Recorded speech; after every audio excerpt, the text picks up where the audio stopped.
Hey everybody, this is your daily dose of all things royal.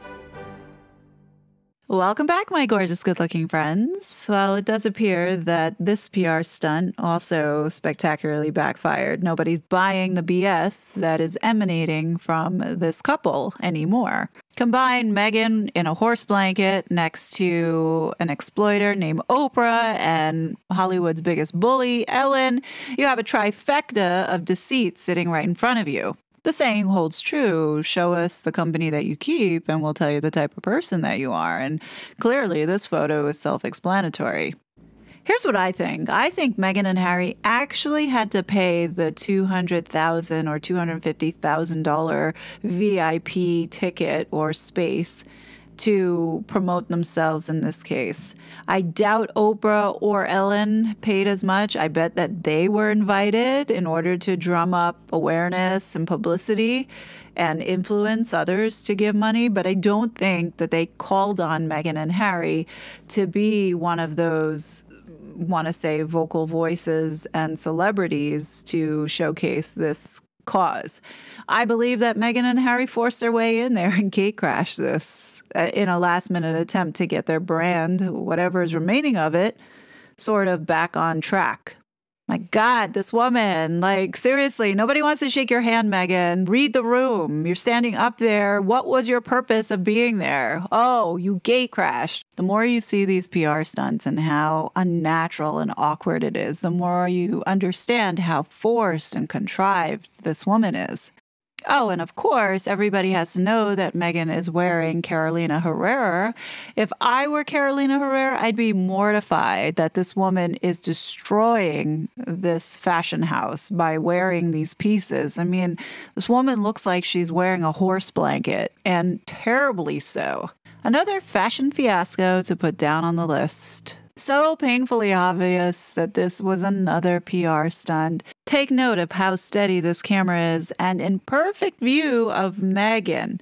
Not Harry, but just Meghan in this monstrosity of an outfit. I'm going to guess that it was Frumpy Ashley who was the one that took this and then shared it out to the people that they're hiring online to promote Meghan. Anyhow, moving on, I find it interesting that this news is circling back again from 2021 when Meghan and Harry were in New York and exploited those kids in Harlem.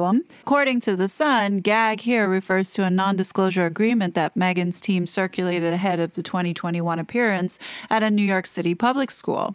The Duchess was on hand to promote her children's book, The Bench, which she read to an audience of first and second grade students. The NDA allegedly included a clause banning anyone from making negative comments. According to The Sun, the ban on negativity also related to any social media posts now or in the future. Such arrangements are not uncommon in cases where a new piece of media is premiering ahead of its release date, but the idea of issuing a moratorium on criticism from first graders is obviously a little laughable, you think? I'm going to go out on a limb and call this fake news. Nowhere in the Netflix mockumentary did they show this event of Meghan and Harry reading to these school children, as well as any of the footage that Meghan the Bouncing Berry was seen in during this time. Also, I'd like to interject and remind everyone that it was 80 degrees that day in New York City. I remember it and was like, this woman looks like a lunatic wearing these fall clothing, similar to what we're seeing now. Like, Meghan just doesn't understand how to dress for an occasion. This is a classic example of when I say Meghan seriously has a funhouse mirror inside her head, thinking that she looks normal, when in actuality, she looks ridiculous. Also, let's not forget the unsung New York hero who posted the most epic video talking about what actually really happened that day. Shout out to Sophie Luna if you're listening. We say, hey, we remember you. And for those that have not been around for so long, this is an unsung hero who had posted a video talking about Meghan and Harry's visit to this school in Harlem. And she had specifically stated that her daughter came home with a document in this packet requesting $5 to donate to a charity that wasn't named at the time. But later, when Sophie had inquired to the school, it was for Archwell in thanks for the donations of that stupid stench book. One of the things that Sophie disclosed in this video was that they had legitimate questions on why these strangers were hugging their children, especially during a pandemic, and that they were being used for Netflix footage as unpaid extras. I specifically remember during that time, locally, people were having discussions about how insensitive this was, considering Meghan was forcing a book down people's throats talking about fatherhood when a lot of those kids are being raised in a single parent home with only a mother. And I think that set a lot of parents off because, not only are their children being forced to be extras in their Netflix crap show, they're also being forced to sit there to listen to Meghan's horrendous voice read off a horrendous book about fatherhood, making them feel worse. So I think that insensitivity really left a bad taste in a lot of people's mouths, and the school got a lot of crap for it. Now, one thing is for certain is that New Yorkers do not hold back on how they feel. And in this video, I think Sophie represented all of us in New York City by saying, we do not like you, Meghan Markle. We do not want you here. And the fact that you came here and exploited not only the victims of 9/11, but also these children in Harlem, thinking that you can come here and do whatever you please to make it about yourself. No, we're going to call you out on your bullshit.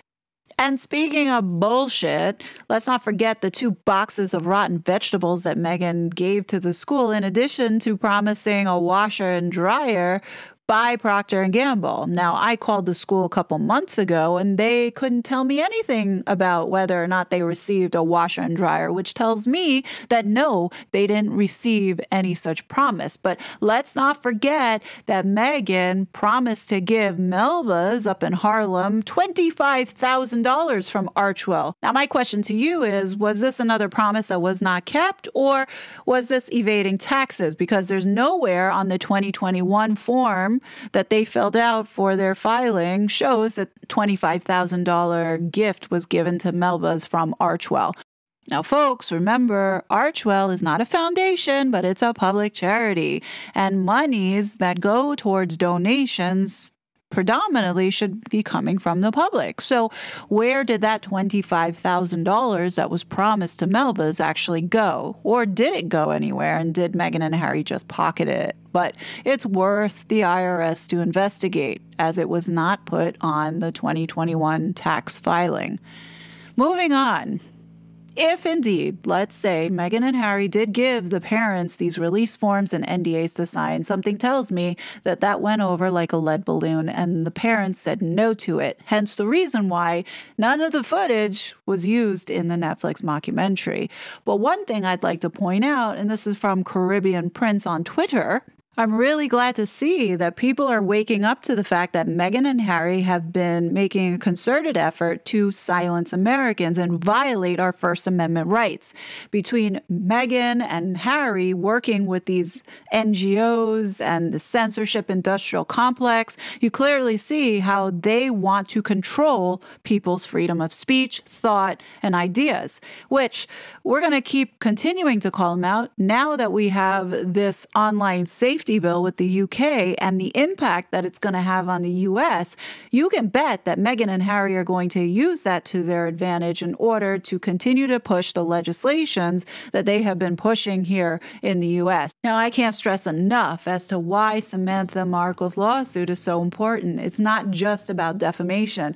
This is about censorship. Now, this coordinated attack that Meghan had in her... Now, I can't stress enough of why Samantha Markle's lawsuit is so important that it moves forward, because it's not just about defamation. And I think many of you who've been watching this channel fully understand that. Yes, Meghan did say that Samantha changed her name to Markle only after she started dating Prince Harry. But let's not forget that she put a whole campaign around that with bots and the people that she was hiring from a PR standpoint, thus putting Samantha in harm and jeopardy's way in order to silence and suppress her. There's a fundamental problem that this is happening, and people who think that they have power and who have money can do this to other people who don't have power and money. And here's a classic case in which it needs to be exposed and it needs to be open. Yes, we are talking about defamation, but I do believe that all these other things are going to open up the door for people to see how Meghan and Harry have been involved in violating many Americans' First Amendment rights. And that's where the big civil case can crop up. And that's what I'm looking into and seeing, because they have violated many people in which they had no business doing. But I'm not going to go down that tangent because, I could talk on that all day. Anyhow, this is what the Caribbean Prince said about this, and I'm glad that he's on board and he gets it. And I just say keep sharing, keep talking about it, because these two are up to no good. And I do believe that the Caribbean Prince also has connections into Hollywood and was able to get this juicy tidbit out. And it says, from LA executive, Meghan Markle's strategy to win over Hollywood elites is to blame the British media. And she is also bad-mouthing William and Catherine to most people she has meetings with. Well, that's interesting. I've heard similar rumors floating around, especially the executives for Spotify. Allegedly, Meghan pretty much told Mandana and Rebecca Sarbanes, or whatever her name is, Christine Shermer, all these lies about William and Catherine. And I guess they were responsible for being behind some of those accounts that were going out and targeting, and a lot of this propaganda that had been pushed out. Now, that's allegedly, this is what I heard. And I've called this out many times over. You can bet that Meghan and Harry, no doubt, will blame the UK British media for putting out lies and somehow roping in the royal family again for sabotaging their success. But I guarantee you that these two will now incorporate social media and talk about people on social media, how we're spreading hate and blah, blah, blah, blah. And you can bet that they're going to manipulate this and use the online safety bill to their advantage in order to get people silenced once again.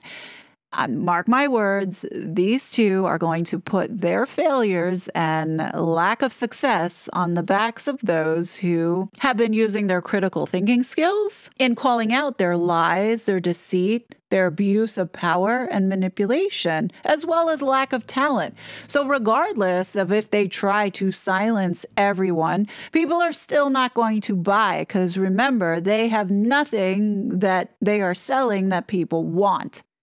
Let's be honest, does anybody really think that this is a winning strategy for Meghan by blaming the UK media? I mean, it's almost like been there, done that already. People are tired. The only thing that Hollywood cares about is if it's going to turn into dollars for her. And right now, she's a laughingstock of Hollywood. You think these people take her seriously? No, they're just taking her money.